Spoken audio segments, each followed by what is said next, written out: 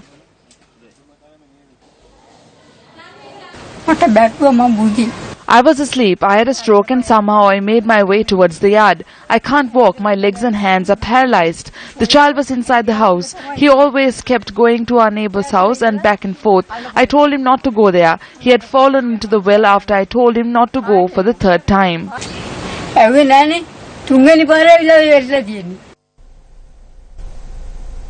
United National Party parliamentarian Buddhika Patirana took part in a community service initiative today. The event was held to distribute high nutrition milk powder for underweight children in the Tihagoda area in Matara.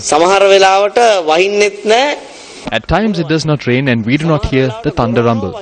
Then at times there is thunder but no rain. At other times it rains but there is no thunder.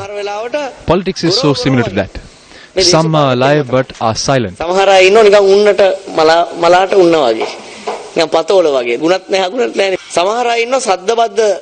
are making noise but do nothing. Some actually do work but make no noise. I believe that I fall in that category. Crimewatch is up next.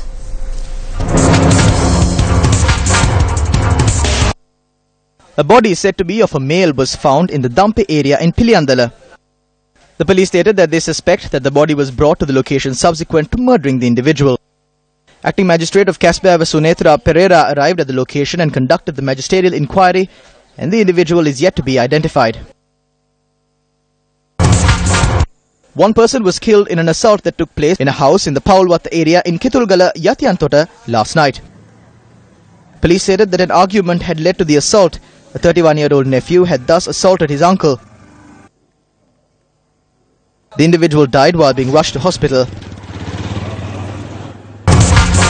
The body of an infant was found floating on the Kalani River in close proximity to the Vevala junction this afternoon. The police further stated that they have not yet gathered any information on the parents of the 9-month-old infant. Well, that's a wrap of Primetime News. I'm Stephanie Lazarus. I'm Saturang Hapawarachi. Take care and good night.